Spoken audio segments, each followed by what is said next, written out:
Greetings all and welcome back to Daily Pali Reading. Today we continue in the Rupaaññasuttaṃ. We are going to hear the beginning of Vacchagotta's question.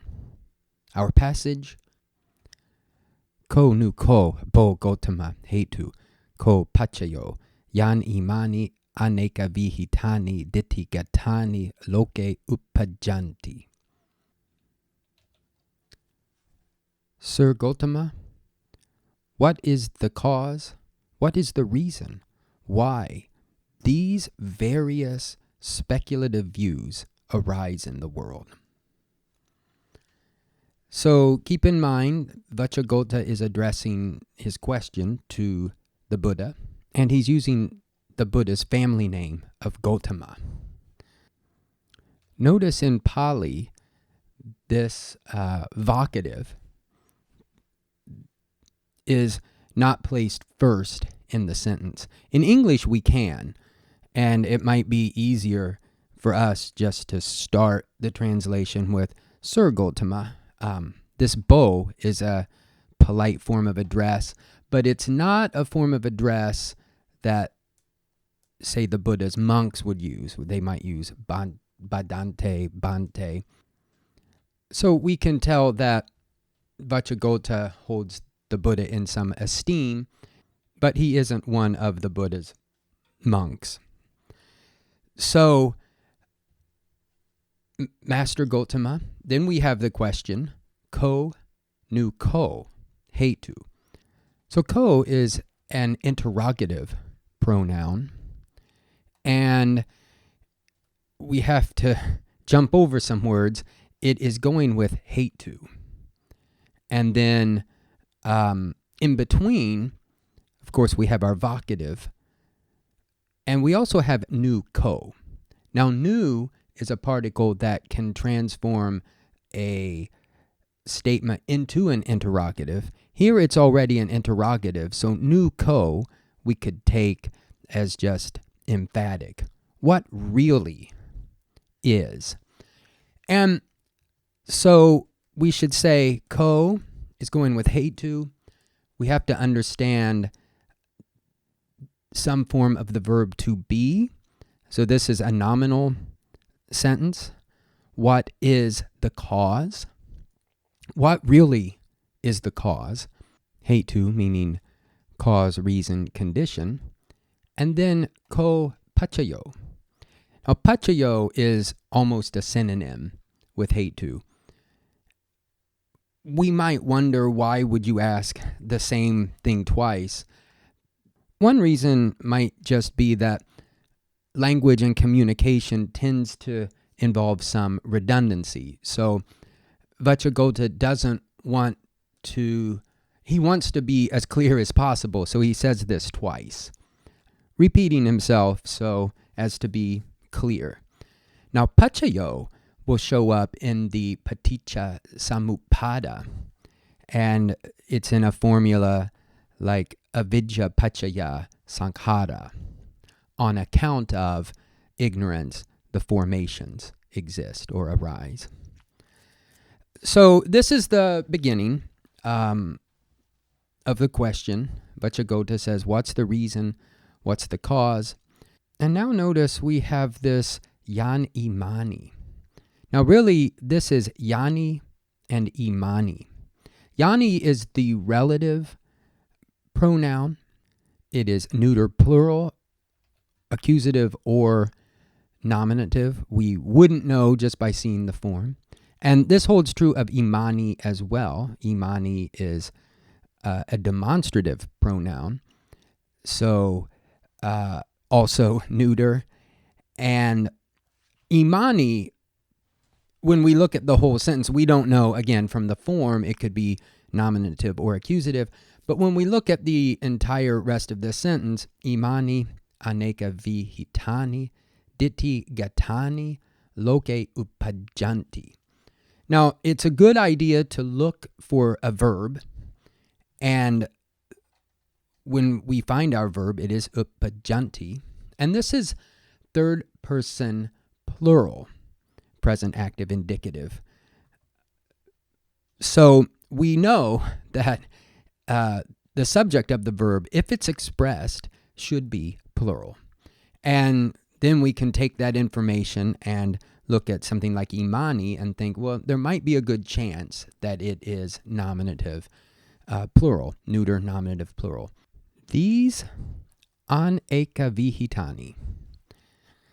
Now this word is a compound, specifically a kamadaraya compound, meaning that the compound as a whole functions as an adjective, and were we to break the compound up into its component parts, we would find that the first word of the compound would be an adjective, would have to agree in case number, etc., with the second word of the compound, because it would also be an adjective describing that second word. This first word is a really interesting one, aneka.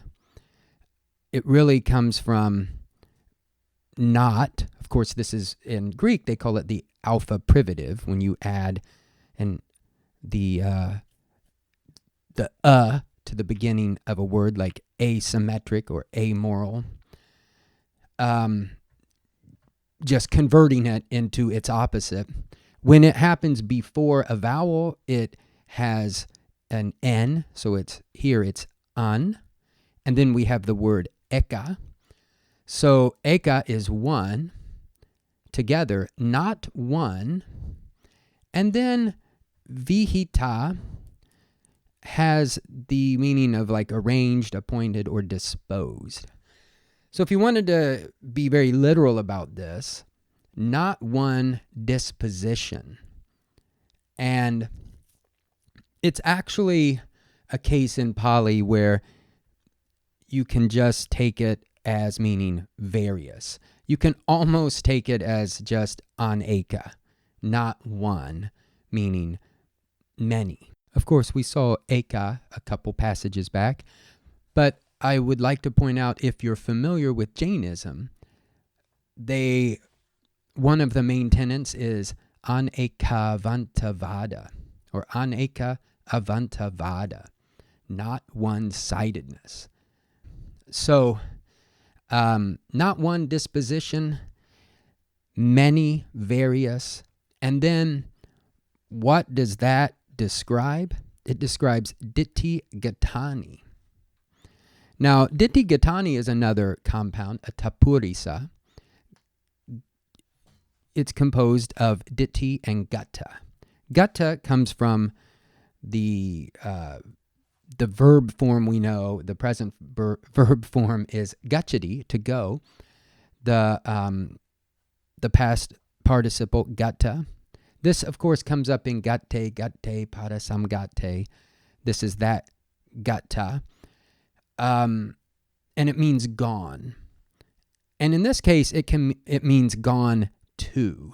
Ditti means speculative views, typically. Unless it's samadditti, the first of the Eightfold Path, ditti tends to mean wrong view. Because keep in mind, the Buddha's teaching is rooted in experience. And it's rooted in why do we suffer. It is not concerned with beliefs. It's a very much come and see, come and do.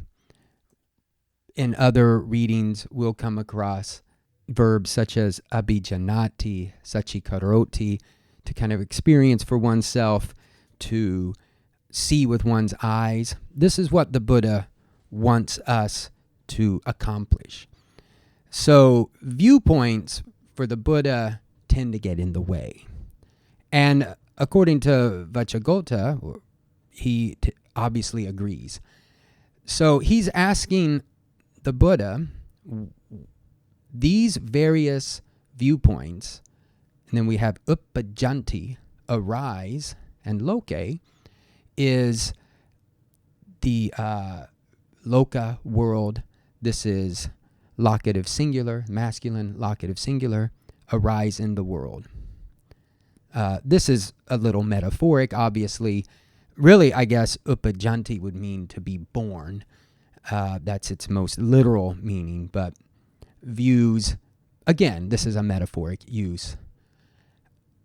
Now we have to go back and get the connection between this part of this subordinate clause and the main clause of why, what is the reason, what's the cause. And it's this yani. So in English, we would just have to say why. What is the reason, what's the cause, why these various speculative views arise in the world? In Pali, the yani is, guess you could look at it a couple ways. Typically, relative pronouns agree in number and gender with the antecedent, what they're referring back to, and it has to take the case from the clause it's in. Here, I think